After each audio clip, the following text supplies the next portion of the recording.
নমস্কাৰ প্ৰাইভেট আসাম কেৰিয়াৰৰ নতুন এটা ভিডিঅ'ত স্বাগতম জনাইছো আজি এই নতুন ভ্যাকেন্সিখিনি মই দেখুৱাই যাম চাই যাব প্ৰথম ভ্যাকেন্সি আহিছে আজি আপোনাৰ সিনিয়ৰ একাউন্টেন্টৰ ভ্যাকেন্সি হয় টেলি নলেজ থকা হ'ব লাগিব আৰু এটো সব এটাৰ পৰা আহিছে লোকেশন হ'ব গুৱাহাটী কোৱালিফিকেশন বিকম পাস কৰা হলে হ'ব কোনোবা ইন্টাৰেষ্টেড হলে এই মোবাইল নম্বৰটোত WhatsAppত পঠিয়াই দিব বায়োডাটা বা কন্টাক্ট কৰি লব দুই নম্বৰ যেটো ভ্যাকেন্সি হেতু ডে কেয়াৰ ওয়াৰ্ডেন এখনৰ পৰা আহিছে লোকেশন হ'ব আপোনাকৰ বেলতলা টাইমিং হ'ব 12টা বজাৰ পৰা ৰাতি 8টা বজালৈকে ডিউটি টাইমিং হ'ব আৰু এটো ফিমেল ক্যান্ডিডেটৰ কাৰণে হয় কোৱালিফিকেশন গ্ৰেজুৱেচন কৰা হলে এপ্লাই কৰিব পাৰে WhatsApp নম্বৰ দিয়া আছে নম্বৰটো যোগাযোগ কৰি লব 3 নম্বৰ ভ্যাকেন্সিটো আপোনালোকৰ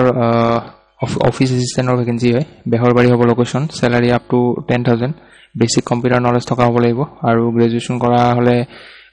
হৈ যাব কিন্তু মেনশন কৰা নাই যেহেতু ক্লাস 12 পাস কৰা সকলেও এপ্লাই কৰি চাব পাৰে কোনো এপ্লিকেশন ফিজ দিব নালাগে WhatsApp নম্বৰ দিয়া আছে নম্বৰটোত আপোনালোকে বায়োডাটা পঠিয়াই দিব নিজৰ বা কিবা প্ৰবলেম হলে কল কৰি লব পিছৰ যেটো ভ্যাকেন্সি হেতু ফায়াৰ এণ্ড সেফটি ইঞ্জিনিয়াৰিং কলেজৰ পৰা আহিছে লোকেশন হ'ব গুৱাহাটী সেন্টাৰ পোষ্ট আহিছে এডমিনিষ্ট্ৰেটৰ এডমিশন কাউন্সিলৰ কাম telecaller business development officer digital marketing executive এই গুটেকিটা পোষ্টৰ কাৰণে আপোনালোকৰ গ্ৰেজুৱেচন থাকিব লাগিব আৰু যদি ৰিলেভেন্ট ফিল্ডত এক্সপেৰিয়েন্স আছে তেতিয়া হলে প্ৰিফাৰেন্স দিব পাৰে স্যালাৰি ভাল হ'ব আৰু আদাৰ কিছুমান বেনিফিটস থাকিব ইয়াতে দিয়া আছে সো এটো মেইল আৰু মোবাইল নম্বৰ দিয়া আছে এপ্লাই কৰি লব লাষ্ট ডেট 29 মে হ'ব পিছৰ ভ্যাকেন্সিটো দিছপুৰ পলিক্লিনিক এণ্ড হস্পিটেলৰ পৰা আহিছে ইয়াত পোষ্ট আহিছে প্লাম্বাৰ আৰু 2 নম্বৰ পোষ্ট হৈছে সিকিউৰিটি গাৰ্ড স্যালাৰি নেগোশিয়েবল হ'ব এটা ইন্টাৰেষ্টেড যদি হয় ইয়াতে মেইল দিয়া আছে মেইলত বায়োডাটা পঠিয়াব বা কিবা যদি ডিটেইলছ জানিব লগা থাকে মোবাইল নম্বৰ দিয়া আছে কন্টাক্ট কৰি লব ইয়াতে যেটো মেইল হয় সেই মেইলটো আপোনালোকৰ ইয়াৰ পৰা ষ্টাৰ্ট হৈছে এই DPNHHR বুলি এনেকে দিয়া আছে এটো হাইলাইট কৰিব পাহৰি গলো থাকি গল সো এটো হয় মেইল পিছৰ যেটো পোষ্ট হেতু আপোনালোকৰ ষ্টুডেন্ট গ্যালাৰীৰ পৰা আহিছে ইয়াতে পোষ্ট আহিছে counter salesman billing operator assistant manager আৰু একাউন্টেন্টৰ পোষ্ট হয় তো গুটেকিটা পোষ্টৰ কাৰণে গ্ৰেজুৱেচন থাকিব লাগিব আৰু আপোনালোকৰ ইয়াতে দিয়া আছে serious candidate with 2 years of retail textile experience থকা হ'ব লাগিব 2 বছৰ যদি এক্সপেৰিয়েন্স আছে এপ্লাই কৰিব পাৰে মোবাইল নম্বৰ দিয়া আছে এই নম্বৰটোত বায়োডাটা পঠিয়াব আৰু লাষ্ট ডেট হ'ব 30 মে পিছৰ পোষ্টটো আপোনালোকৰ এডভোকেট চেম্বাৰ এখনৰ পৰা আহিছে ইয়াতে ডিটিপি জনা আৰু টাইপিং এক্সপাৰ্ট ক্যান্ডিডেট এজন লাগে লৰা ছোৱালী সকলোৱে এপ্লাই কৰিব পাৰে গ্ৰেজুৱেচন কৰা হলে এপ্লাই কৰিব পাৰিব লোকেশন হ'ব 6 মাইল গুৱাহাটী এটো মেইল দিয়া আছে মেইলত বায়োডাটা পঠিয়াব লাষ্ট ডেট 29 মে হ'ব পিছৰ পোষ্টটো আপোনালোকৰ একাউন্টেন্টৰ পোষ্টে হয় বিকম কৰা হ'ব লাগিব আৰু 3 বছৰ এক্সপেৰিয়েন্স লাগিব আৰু এটো আপোনালোকৰ অফিস এড্ৰেছ হ'ব 2 নম্বৰ মদঘৰিয়া নুনমাটি কন্টাক্ট নম্বৰ দিয়া আছে দুটা যিকোনো এটা নম্বৰত কন্টাক্ট কৰি তেওঁলোকক সুধি লব ইন্টাৰভিউ বিষয় পিছৰ যেটো পোষ্ট হেতু আপোনালোকৰ একাউন্টস কাম এডমিনিষ্ট্ৰেচনৰ ভ্যাকেন্সি হয় MBA কৰা ক্যান্ডিডেট হ'ব লাগিব ফোন নম্বৰ দিয়া আছে আৰু মেইল দিয়া আছে এপ্লাই কৰি লব পিছৰ পোষ্ট ICICI লম্বাৰ্ডৰ পৰা আহিছে পোষ্ট আহিছে ইউনিট সেলস মেনেজাৰ লোকেশন হ'ব গুৱাহাটী যোৰহাট শিলচৰ আৰু Tezpur anyone who wants to relocate can also apply graduation কৰা হলে এপ্লাই কৰিব পাৰে আৰু যি সকলে ৰিলোকেট হ'ব পাৰে বা ৰিলোকেট মানে যি সকলে নাজানে কৈ দিছো বেলেগ ডিস্ট্ৰিক্টত ট্ৰান্সফাৰ হৈ কিনে তেওঁলোকে তাতে থাকিব লাগিব জব যদি সিলেক্ট হয়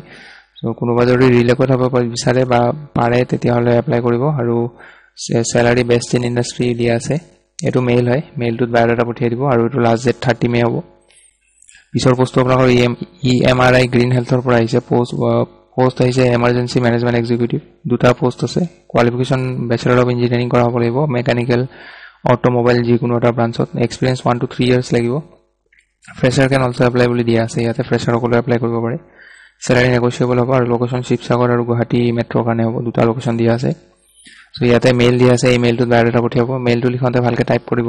অভিজিত এটো তলত আন্ডাৰস্কোৰটো দি দিব kolita@emri.in আৰু মেইলৰ যেটো সাবজেক্ট লাইন হয় তাত লিখি দিব application for the post of emergency management executive বুলি লিখি দিব লাষ্ট ডেট হ'ব 31 মে পিছৰ পোষ্টটো আপোনালোকৰ গ্যালাক্সি সিটিৰ পৰা আহিছে পোষ্ট আহিছে পাৰচেজ এক্সিকিউটিভ ইয়াতে কি ৰেসপন্সিবিলিটি কিছুমান দিয়া আছে কোনোবাই যদি এইটো পোষ্ট এপ্লাই কৰে ইয়াতে পইণ্ট ওয়াইজ পঢ়ি যাব এইবোৰ বস্তু ভালকে ভিডিও পজ কৰি লব আৰু এইবোৰ পঢ়ি যাব কোৱালিফিকেশন ইয়াতে ব্যাচেলৰ ডিগ্ৰী কৰা হ'ব লাগিব আৰু 1 to 3 ইয়াৰ্স এক্সপেৰিয়েন্স থকা হ'ব লাগিব ষ্ট্ৰং